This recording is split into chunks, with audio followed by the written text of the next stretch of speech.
सभी बच्चों का बाल भारती ऑनलाइन क्लासेस में स्वागत है।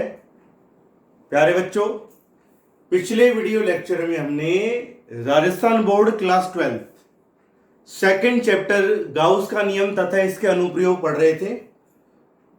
उसमें हमने गाउस के नियम का जो अनुप्रयोग, जिस पर हम चर्चा हमारी लगातार जारी है, गाउस के नियम का छठा अनुप्रयोग हमने पढ़ा था, अनंत विस्तार की आवेशित अचालक परत के कारण विद्युत क्षेत्र की तीव्रता ज्ञात करना।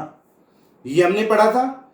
तो हमें निष्कर्ष मिलता है, जब हम अनंत विस्तार की आवेशित अचालक परत के कारण किसी बिंदु पर विद्युत क्षेत्र की तीव्रता ज्ञात करते हैं तो वह आपको मिलती है E बराबर सिग्मा अपॉन 2 एप्सिलॉन नॉट। एक अनंत विस्तार की आवेशित अचालक परत के कारण जब हम विद्युत क्षेत्र की तीव्रता निकालते हैं तो वह विद्युत क्षेत्र की तीव्रता में मिलती है E बराबर सिग्मा अपॉन 2 एप्सिलॉन नॉट।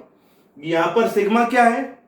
उस आवेशित अचालक परत का पृष्ठ आवेश घनत्व, एप्सिलॉन नॉट आप जानते हैं निर्वात की विद्युतशीलता। तो हमें एक निष्कर्ष मिलता है कि जब हम अनंत विस्तार की आवेशित अचालक परत के कारण किसी बिंदु पर विद्युत क्षेत्र की तीव्रता निकालते हैं तो वह विद्युत क्षेत्र की तीव्रता दूरी स्मॉल r पर निर्भर नहीं करती है।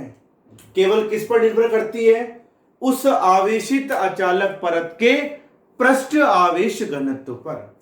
यदि हम इस विद्युत क्षेत्र की तीव्रता का दूरी स्मॉल r के साथ परिवर्तन का आरेख यदि हम खींचते हैं तो यह आलेख हमको इस प्रकार से मिलता है, और जो यह प्रदर्शित करता है, अनंत विस्तार की आवेशित अचालक परत के कारण किसी बिंदु पर विद्युत क्षेत्र की तीव्रता दूरी पर निर्भर नहीं करती है।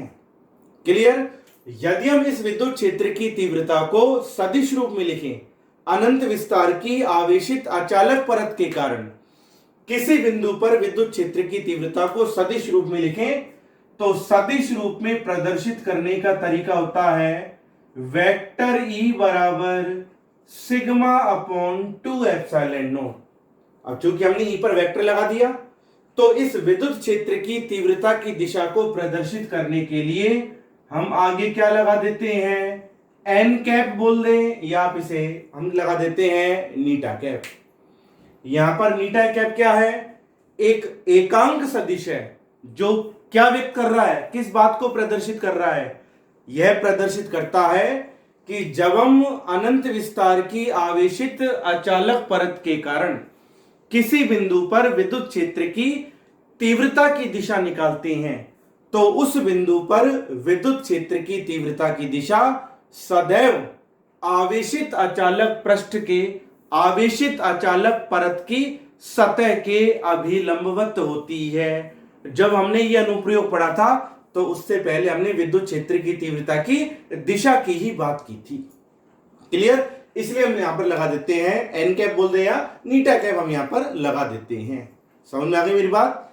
एक सबसे महत्वपूर्ण बात जो मैंने आपको बताई थी कि जब हम अनंत विस्तार की आवेशित परत के कारण, आवेशित अचालक परत के कारण, हमने तो निकाला था विद्युत क्षेत्र की तीव्रता एक ऐसी आवेशित परत के कारण जो अचालक है और अनंत विस्तार की है।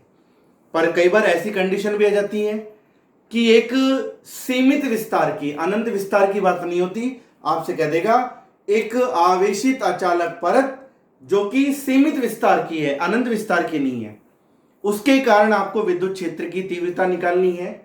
तो हम इस फॉर्मूले को कब लागू करते हैं? जब आपसे एक सीमित विस्तार की आवेशित अचालक परत के कारण विद्युत क्षेत्र की तीव्रता पूछे, और कैसे बिंदुओं पर पूछे?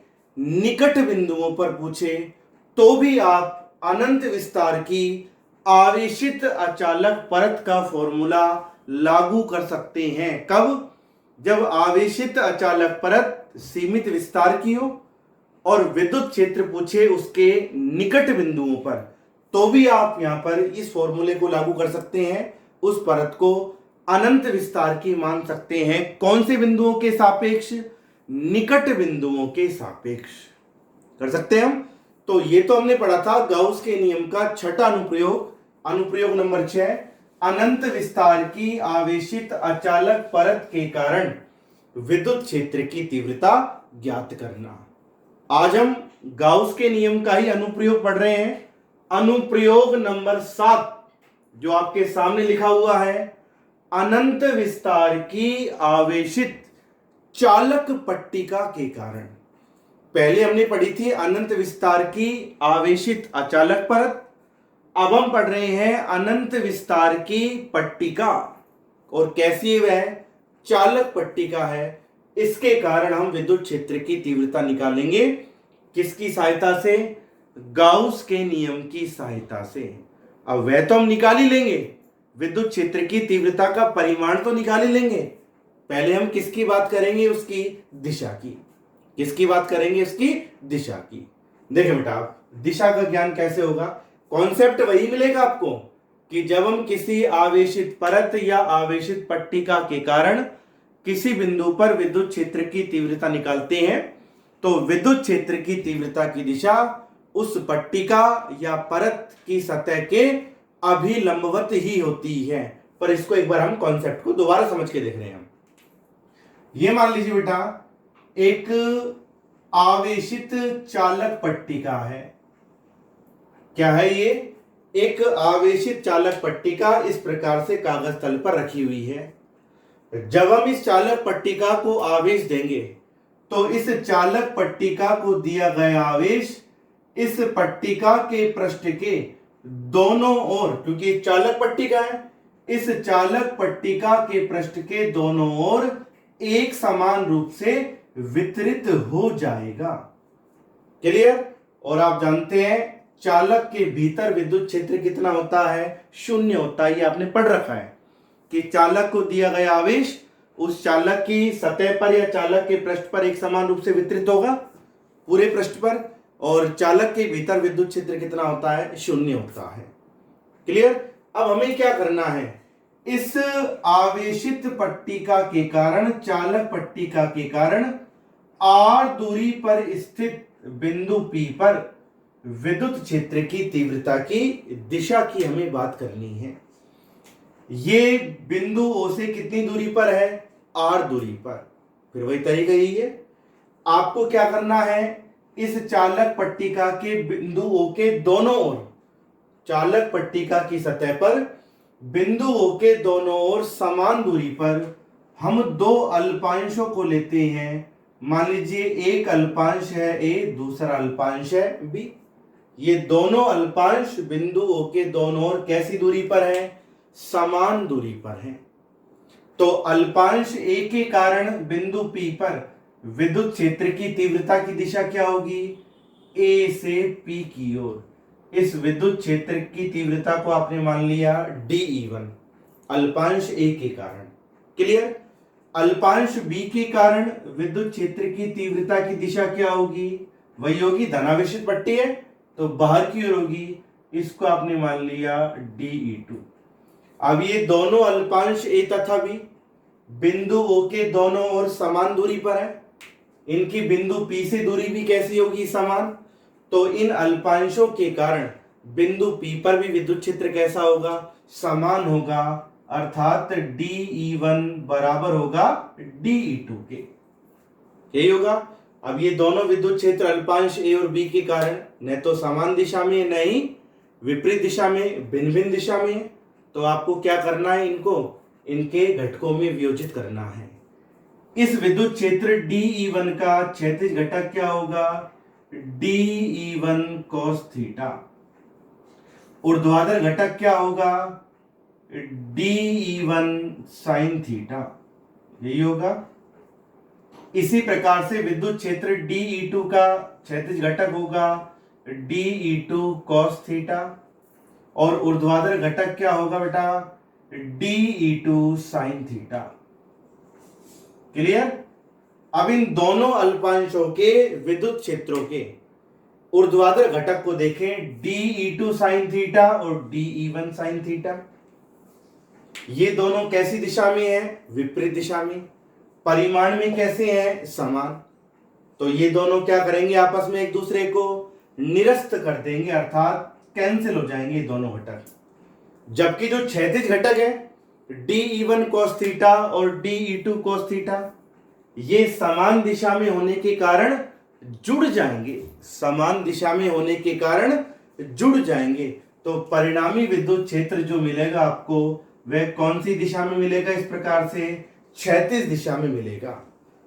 कि जो ये चालक पट्टिका है, आवेशित चालक पट्टिका, ये तो कैसे रखी हुई है? ऊर्ध्वाधर। और इस पट्टिका के कारण r दूरी पर स्थित बिंदु P पर विद्युत क्षेत्र कौन सी दिशा में मिल रहा है आपको? परिणामी विद्युत क्षेत्र क्षैतिज दिशा में। तो आपको क्या निष्कर्ष मिला? कि जब हम किसी आवेशित चालक पट्टिका के कारण किसी बिंदु पर विद्युत क्षेत्र की तीव्रता ज्ञात करते हैं, तो विद्युत क्षेत्र की तीव्रता की जो दिशा होती है वह सदैव उस आवेशित पट्टिका के तल के कैसी होती है? अभिलंबवत होती है। कैसी होती है? अभिलंबवत होती है। तो बेटा ध्यान रखना कि जब हम किसी चालक पट्टिका को आवेशित करते हैं, महत्वपूर्ण बात है, ध्यान रखना, इसमें कंफ्यूज ना हो आप। जब किसी चालक पट्टिका को आवेशित किया जाता है तो उस आवेशित चालक पट्टिका के कारण किसी बिंदु पर विद्युत क्षेत्र की दिशा सदैव उस आवेशित पट्टिका की सतह के अभिलंबवत होती है। भूल मत जाना इस बात को। समझ में आ गया सभी को? तो ये तो बात हुई एक आवेशित चालक पट्टिका के कारण किसी बिंदु पर विद्युत क्षेत्र की तीव्रता की दिशा। अब हमें इस विद्युत क्षेत्र की तीव्रता का परिमाण ज्ञात करना है। किसके नियम की सहायता से? गाउस के नियम की सहायता से। क्लियर? तो अब हम हमारे 7वें अनुप्रयोग पर हम आगे बढ़ते हैं।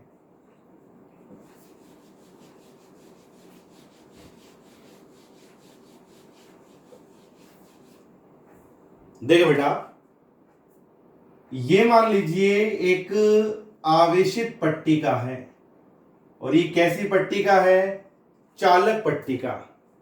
कैसे विस्तार की? ये अनंत विस्तार की। कि इस पट्टिका का विस्तार कहां तक है? अनंत तक है। एक एक स्टेप को पढ़ें, कोई दिक्कत नहीं आएगी, बिल्कुल इस वे में आप इसे कर जाएंगे। कि ये एक चालक पट्टिका है जो कागज तल पर ऊर्ध्वाधर रखी हुई है। ये पट्टिका कैसे विस्तार की है? अनंत विस्तार की। कैसे विस्तार की है? अनंत विस्तार की है। जब हम इस चालक पट्टिका को कोई आवेश देते हैं तो इस चालक पट्टिका को दिया गया आवेश इस चालक पट्टिका की सतह के दोनों ओर एक समान रूप से वितरित हो जाता है। हमने इस चालक पट्टिका को आवेश दिया है और यह दिया गया आवेश इस चालक पट्टिका की सतह पर दोनों ओर एक समान रूप से वितरित हो जाता है। क्लियर? अब आपको क्या करना है? इस आवेशित चालक पट्टिका के बिंदु O से लंबवत दूरी स्मॉल r पर स्थित बिंदु P पर विद्युत क्षेत्र की तीव्रता ज्ञात करनी है। क्या करनी है आपको? विद्युत क्षेत्र की तीव्रता ज्ञात करनी है। किसकी सहायता से? गाउस के नियम की सहायता से। गाउस का नियम कब लागू होता है? जब कोई आवेश चारों ओर से बंद पृष्ठ से घिरा हो, अर्थात बंद पृष्ठ के भीतर परिबद्ध हो, तो ही गाउस का नियम लागू होगा। अब इस अनंत विस्तार की पूरी पट्टिका को तो लेना संभव है नहीं, क्योंकि पट्टिका का विस्तार अनंत तक है। हम क्या करते हैं? इस अनंत विस्तार की पट्टिका के पृष्ठ पर एक वृत्ताकार भाग को लेते हैं। क्या करें हमने? इस अनंत विस्तार की आवेशित पट्टिका के पृष्ठ पर एक सीमित भाग को लेते हैं। मान लीजिए इस भाग का क्षेत्रफल कितना है? A है। कितना है इस भाग का क्षेत्रफल? A है। क्लियर? और पट्टिका के इस वृत्ताकार भाग जिसका क्षेत्रफल a है, पट्टिका की सतह पर आपने लिया है। मान लीजिए इस भाग पर कितना आवेश है, q आवेश है। कितना आवेश है, q आवेश है। तो इस चूंकि आवेश इस पट्टिका की सतह पर एक समान रूप से वितरित है, आपने इस चालक पट्टिका का एक छोटा सा भाग लिया है, वृत्ताकार भाग जिसका क्षेत्रफल है a, और मान लीजिए इस भाग पर आवेश कितना है, q है। तो ऐसी स्थिति में इस चालक पट्टिका का पृष्ठ आवेश घनत्व क्या होगा, सिग्मा बराबर q अपॉन ए। तो q किसके बराबर होगा, सिग्मा ए के। क्या हुआ इसका मतलब कि आपने इस चालक पट्टिका के पृष्ठ पर जो एक वृत्ताकार भाग लिया है जिसका क्षेत्रफल कितना माना है आपने, a माना है, इस भाग पर कितना आवेश होगा, q बराबर सिग्मा ए होगा। यहां पर सिग्मा क्या है, चालक पट्टिका का पृष्ठ आवेश घनत्व, यही होगा। क्लियर। अब हमें तो गाउस का नियम लागू करना है। इस पट्टिका के बिंदु O से लंबवत दूरी स्मॉल r पर बिंदु P पर विद्युत क्षेत्र की तीव्रता ज्ञात करनी है गाउस के नियम से। गाउस का नियम कब लागू होगा, जब आवेश बंद पृष्ठ के भीतर परिबद्ध हो। तो अब हम क्या करते हैं, इस चालक पट्टिका के कारण r दूरी पर विद्युत क्षेत्र की तीव्रता ज्ञात करने के लिए हम इस भाग के पारित, जो आपने भाग लिया है ना पट्टिका के पृष्ठ पर a क्षेत्रफल का, इस भाग के पारित कितनी लंबाई के, r लंबाई के बंद बेलनाकार पृष्ठ की कल्पना करते हैं। क्या करा है हमने, गाउस प्रमेय लागू करने के लिए आपने पट्टिका के पृष्ठ पर जो ये क्षेत्रफल माना है a क्षेत्रफल, इस a वृत्ताकार क्षेत्रफल के पारित r लंबाई के बंद बेलनाकार पृष्ठ की कल्पना करते हैं। क्लियर। तो गाउस के नियम से यदि इस बंद बेलनाकार पृष्ठ के भीतर परिबद्ध आवेश कितना हो, q आवेश हो, तो इस बंद बेलनाकार पृष्ठ से गुजरने वाला कुल विद्युत फ्लक्स होगा फाई बराबर q अपॉन एप्सिलॉन नॉट, यही होगा। q का मान आप रख दें तो आ जाएगा फाई बराबर, q की वैल्यू क्या है, सिग्मा ए बटा एप्सिलॉन नॉट। इसको आपने लिख दिया समीकरण 1, यही लिखोगे। अब आ जाओ विद्युत फ्लक्स की परिभाषा पे। आपको मैंने बता रखा है, यदि किसी बंद पृष्ठ के एक अल्पांश का क्षेत्रफल कितना हो, वेक्टर dA, और वह पृष्ठ कितने विद्युत क्षेत्र में रखा हो, वेक्टर E विद्युत क्षेत्र में रखा हो, तो उस संपूर्ण बंद पृष्ठ से निर्गत, संपूर्ण बंद पृष्ठ से निर्गत जो कुल विद्युत फ्लक्स होगा, संपूर्ण बंद पृष्ठ से निर्गत, वह कितना होगा, फाई बराबर समाकलन vector E dot vector dA। भाई अल्पांश का क्षेत्रफल आपने dA माना है, तो अल्पांश से गुजरने वाला विद्युत फ्लक्स क्या होगा, vector E dot vector dA। तो संपूर्ण बंद पृष्ठ से गुजरने वाला विद्युत फ्लक्स निकालेंगे तो क्या कर देंगे, इसका समाकलन कर देंगे। तो आप इसको लिखते हैं फाई बराबर समाकलन, बंद पृष्ठ का चिन्ह बनाया, और आप लिख देंगे ई डी कॉस थीटा, ये लिख देंगे।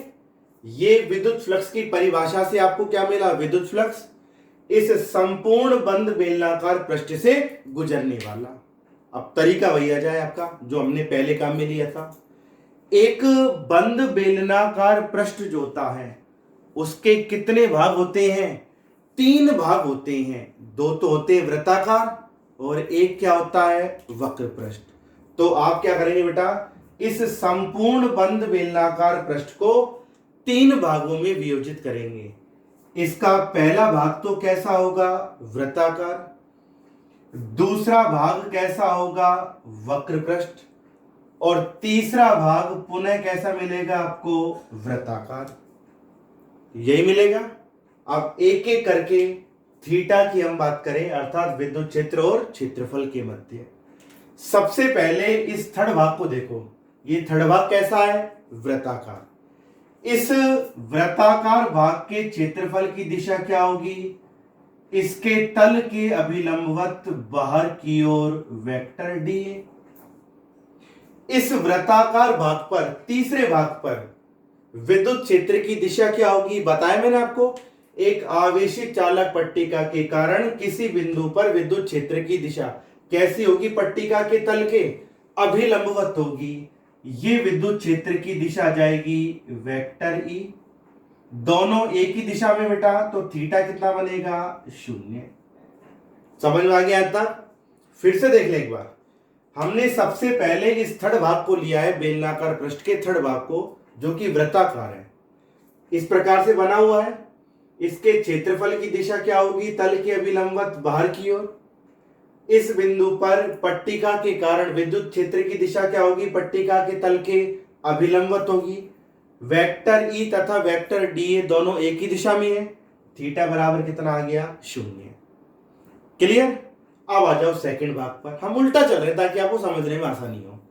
सेकंड भाग ये है ना बेलनाकार पृष्ठ, तो वक्र पृष्ठ के क्षेत्रफल की दिशा क्या होगी? इसके तल के अभिलंबवत होगी। यह आ जाएगा वक्र पृष्ठ के क्षेत्रफल की दिशा तल के अभिलंबवत बाहर की ओर। क्लियर? और एक आवेशित चालक पट्टिका के कारण विद्युत क्षेत्र की दिशा क्या है? पट्टिका के तल के अभिलंबवत है। ये आ जाएगा आपके बेटा वेक्टर ई। दोनों कैसी दिशा में आ गए? लंबवत दिशा में। तो थीटा बराबर कितना मिलेगा आपको? 90। यही मिलेगा। अब आप इसके आ जाओ फर्स्ट भाग पर। ये फर्स्ट भाग कैसा है? वृत्ताकार है।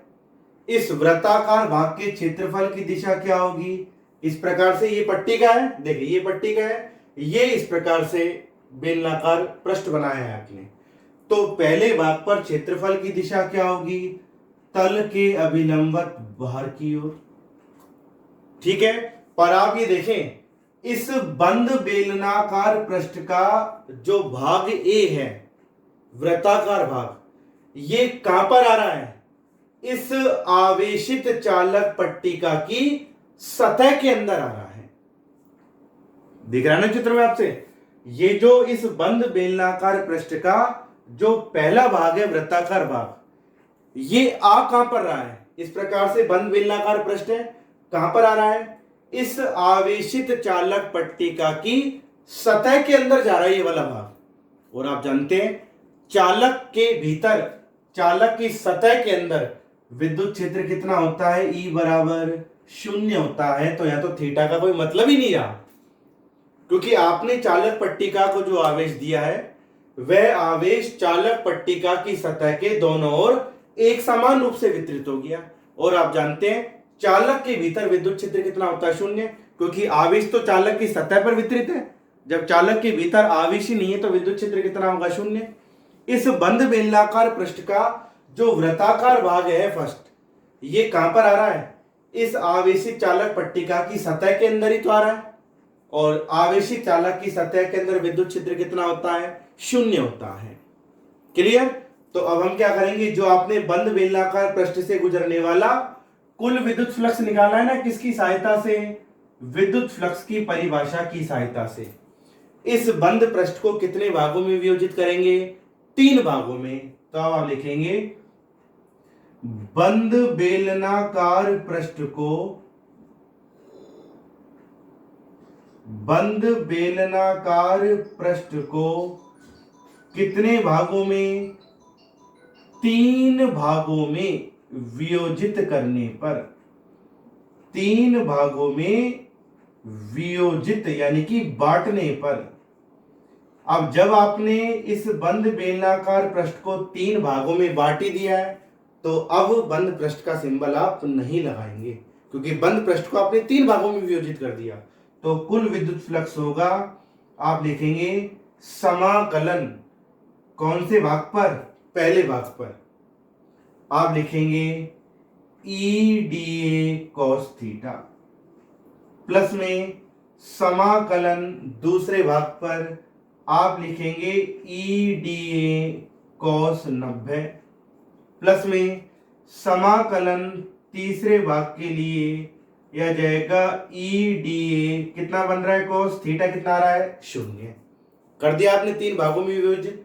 अब आप देखें तो आ जाएगा फाई बराबर, अब ये जो पहला भाग है बेलन का वृत्ताकार भाग, ये तो आवेशित पट्टिका की सतह के अंदर आ रहा है ना, तो सतह के अंदर विद्युत क्षेत्र कितना होता है, चालक की सतह के अंदर 0 होता है। तो यहाँ पर थीटा का तो कोई रोल ही नहीं रहा।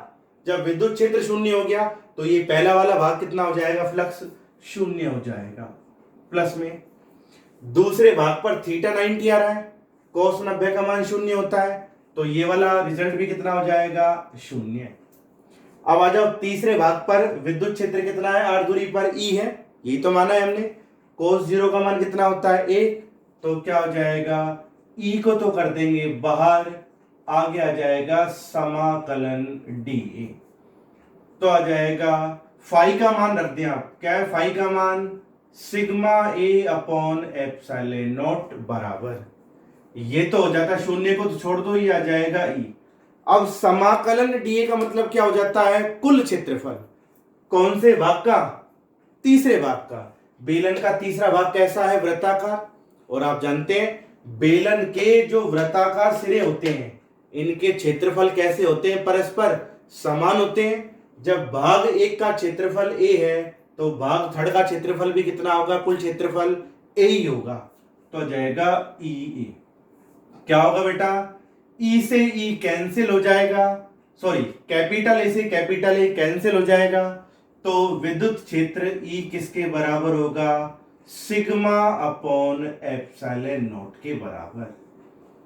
तो ध्यान रहे कि जब हम अनंत विस्तार की बोल दो या अपरिमित भी आप कह सकते हैं, जब हम अनंत विस्तार की आवेशित चालक पट्टिका के कारण किसी बिंदु पर विद्युत क्षेत्र की तीव्रता निकालते हैं तो वह विद्युत क्षेत्र की तीव्रता आपको कितनी मिलती है, E बराबर सिग्मा अपॉन एप्सिलॉन नॉट। तो क्या यह विद्युत क्षेत्र की तीव्रता दूरी पर निर्भर करती है क्या, नहीं करती, तो आप लिख देंगे यह है विद्युत क्षेत्र की तीव्रता, यह है विद्युत क्षेत्र की तीव्रता दूरी स्मॉल r पर निर्भर नहीं करती है। और यदि आप इस विद्युत क्षेत्र की तीव्रता का आलेख बनाएं, किसके साथ, दूरी के साथ आलेख बनाएं, तो ये आलेख आपको इस प्रकार से प्राप्त होगा कि दूरी कितनी ही परिवर्तित करें, विद्युत क्षेत्र की तीव्रता का मान कैसा रहेगा, नियत रहेगा।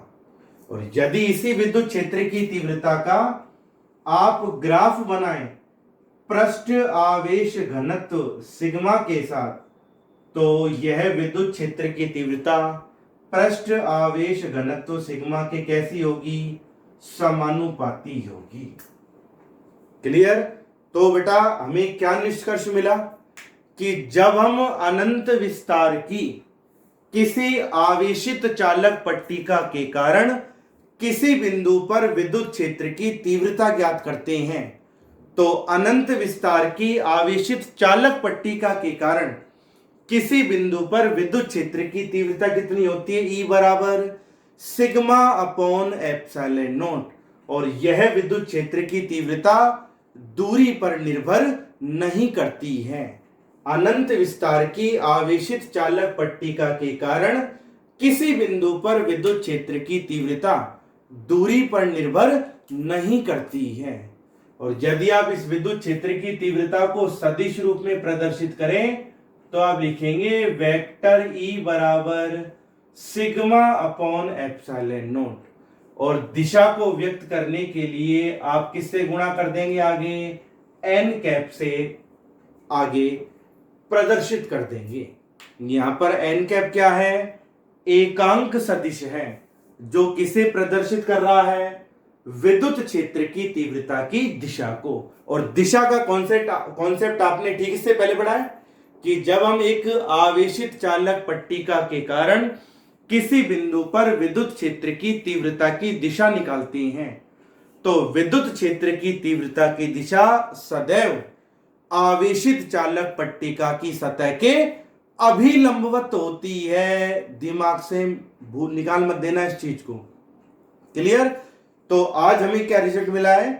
अनंत विस्तार की आवेशित चालक पट्टिका के कारण किसी बिंदु पर विद्युत क्षेत्र की तीव्रता होती है E बराबर सिग्मा अपॉन एप्सिलॉन नॉट। यह विद्युत क्षेत्र की तीव्रता दूरी पर निर्भर नहीं करती है और इसकी दिशा उस आवेशित चालक पट्टिका की सतह के अभिलंबवत होती है। क्लियर? ये तो बात है जब आवेशित चालक पट्टिका कैसी है? अनंत विस्तार की है।